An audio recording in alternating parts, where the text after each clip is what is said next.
Assalamualaikum, salam sejahtera buat kita semua. Perkenalkan, nama saya Yansen Christian Situmayang. Saya dari Universitas Maritim Raja Ali Haji dari Fakultas Ekonomi jurusan Akuntansi.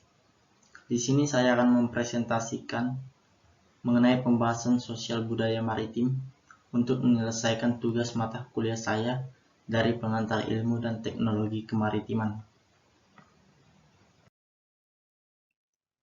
Terlebih dahulu saya akan menjelaskan materi pembahasan yang akan saya bawakan, yaitu yang pertama pengertian aspek sosial dan budaya maritim, yang kedua bagaimana aspek sosial dan budaya dengan peradaban maritim di Indonesia, yang ketiga perbedaan masyarakat pesisir dan masyarakat agraris, yang keempat bagaimana sumber daya manusia pada peradaban maritim, yang kelima mengetahui aspek sosial budaya masyarakat pesisir.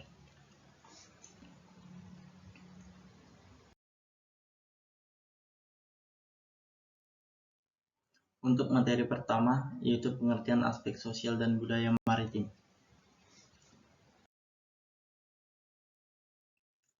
Dapat kita ketahui bahwa aspek sosial adalah segala meliputi hasil aktivitas hubungan manusia dengan alam di sekitarnya. Aspek sosial juga meliputi faktor ekonomi, budaya, dan politik. Budaya maritim dapat kita pahami sebagai keseluruhan gagasan yang mampu menghasilkan tindakan dan perilaku yang menjadi milik suatu kolektif yang tinggal dan hidup dekat dengan laut. Untuk pembahasan kedua, bagaimana aspek sosial dan budaya dalam peradaban maritim di Indonesia.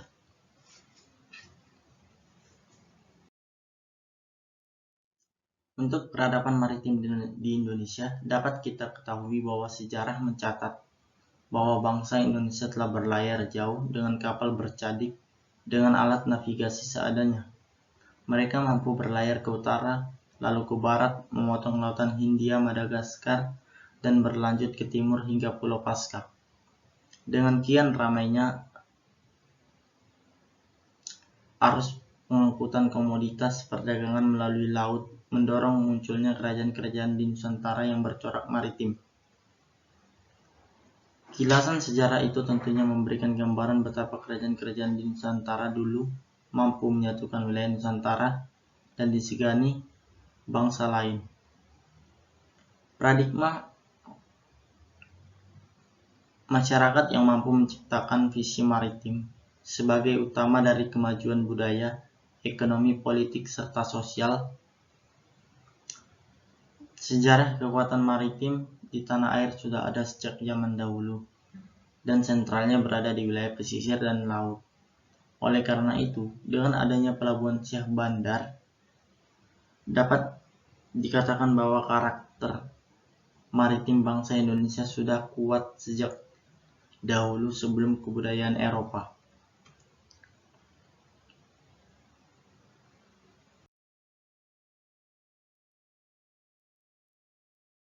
Kemudian materi yang ketiga mengenai perbedaan masyarakat pesisir dan agraris. Saya akan menjelaskan terlebih dahulu mengenai masyarakat pesisir. Masyarakat pesisir merupakan sekumpulan masyarakat yang hidup bersama-sama mendiami wilayah pesisir, membentuk dan memiliki kebudayaan yang khas, yang dengan ketergantungannya pada pemanfaatan sumber daya pesisir.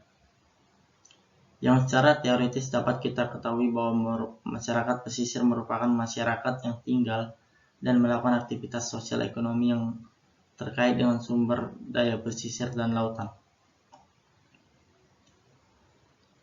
Saya akan menjelaskan juga mengenai karakteristik dari masyarakat pesisir itu, yaitu masyarakat pesisir pada umumnya sebagian besar penduduknya bermata pencarian di sektor pemanfaatan sumber daya kelautan.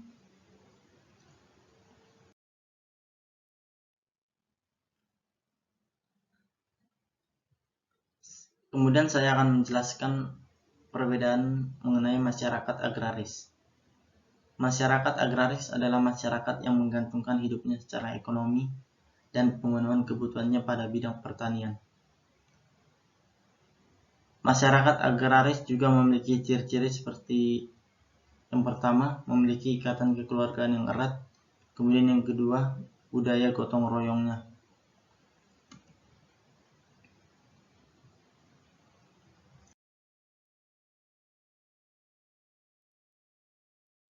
Kemudian pembahasan yang keempat mengenai sumber daya manusia pada peradaban maritim. Nah, berbicara dengan SDM kemaritiman, tidak terlepas mengenai kelautan dengan segala sumber kekayaan laut yang belum dimanfaatkan secara maksimal oleh masyarakat Indonesia. Sumber laut yang berlimpah ini bisa memberikan andil besar bagi kesejahteraan rakyat. Padahal, laut Indonesia dapat menghasilkan ratusan triliun devisa dengan berbagai potensi energi terbarunya. Sebagai negara kepulauan terbesar di dunia, dengan sumber daya alam berlimpah, Indonesia belum mampu memanfaatkan potensi yang dimiliki.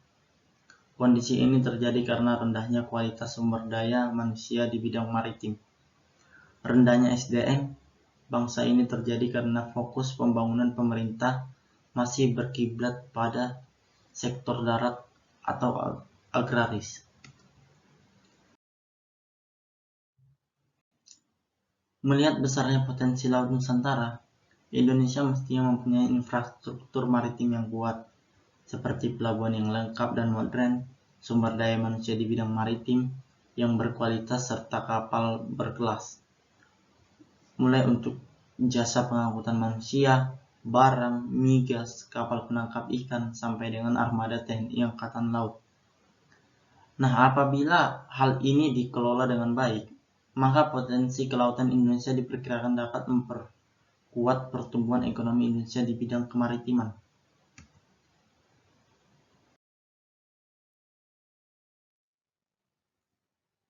Kemudian materi yang kelima mengenai aspek sosial budaya masyarakat pesisir.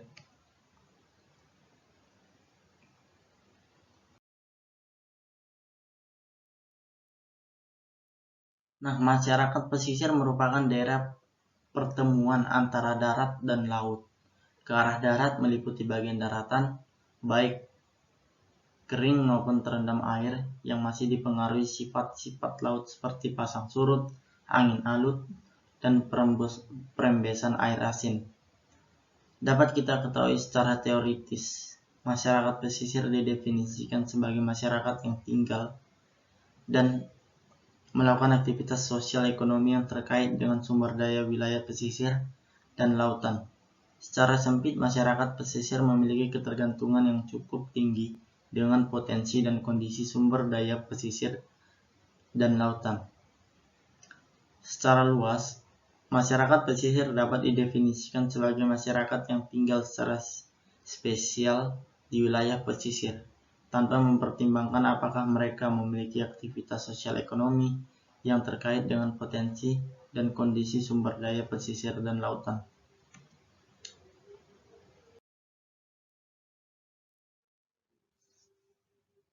Baik, sekian dari presentasi pembahasan saya. Assalamualaikum, salam sejahtera buat kita semua.